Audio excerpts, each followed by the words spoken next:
Okay. Hello, liquid canvas. I think you can see me. Anyway, I couldn't figure out how to flip my camera around during video, so I'm just going to do it this way. So we got a new paint brushing grill. It looks like this. And I've been practicing and kind of testing how to clean the brushes properly and effectively so that it's worth our time and it can keep the brushes really nice. So I think I figured out the best way to do it right now.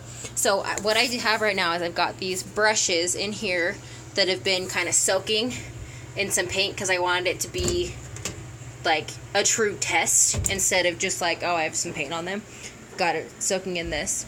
So now what I've got going on is I've got this grill and I filled it with just some water like this. So you just fill it up. And the grill has actually concaved. So it's supposed to be like a bubble, but it's aluminum, so it folds pretty easily. So I just left it like that. And now what I'm doing is I've got this big daddy brush full of paint. And first what I'm going to do, I'm going to rinse all of this paint out just with the running water. And you can do this in kind of like clumps. So you can get a handful of the paint brushes, and if it seems like they have a ton of paint in them, this is the easiest thing to do. So then you can see kind of pushing all of that paint out. You can do this with warm water because running your hand under the cold water will suck.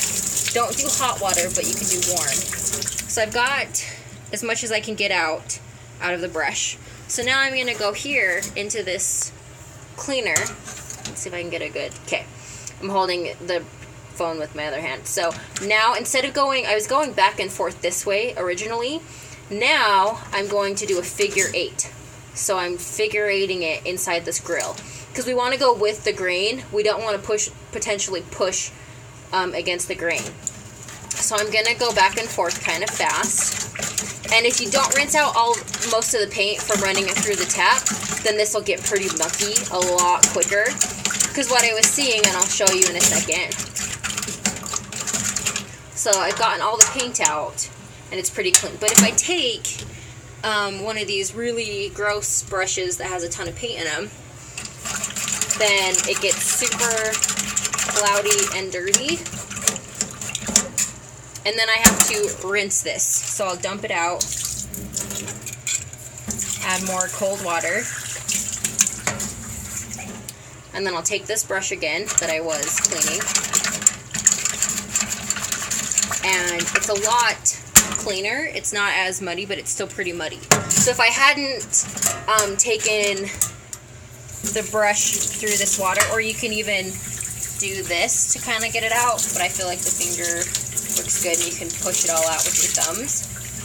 And then you do that. So the next step, after I've cleaned out, gotten all the paint out of my brush, I'm going to take the pink soap and pour some in, depending on how many brushes you have. If you have a ton of brushes, like yesterday, I was cleaning 30 sets of brushes, I think, and so I put a lot in here.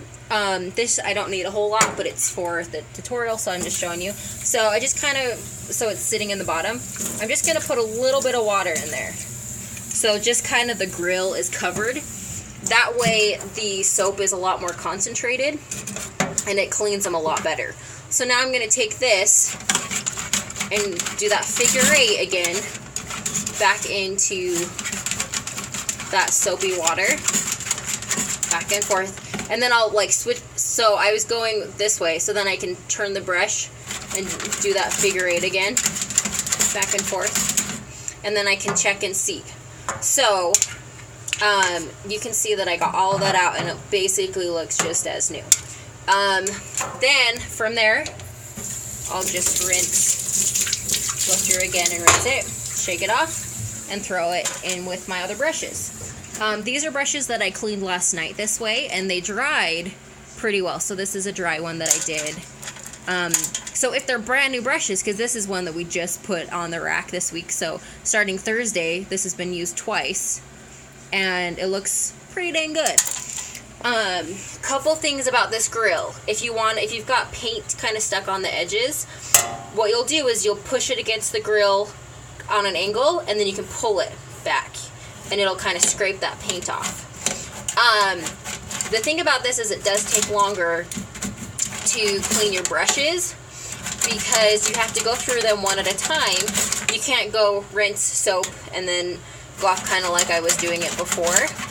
And I tested it out to see like what the difference was between using just this to clean the brushes with clean water, like to rinse them, and then to go through just one of the black cups with soap in it. And it actually made quite a difference. The bristles were not as soft. They split a little bit more. And so this really is the way to go with both of those things. So that's kind of why I was trying to save you a little bit of time by going through with the tap water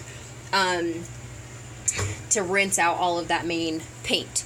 So, and I think I had like 25 people yesterday, and I went through, and the brushes did take longer to clean because of this new way.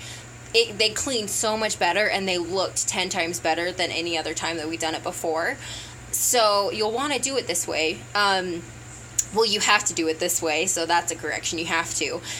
What I did, though, is when I start grabbing brushes, usually when I have about half of the group's brushes from the class, that's when I'll start cleaning them.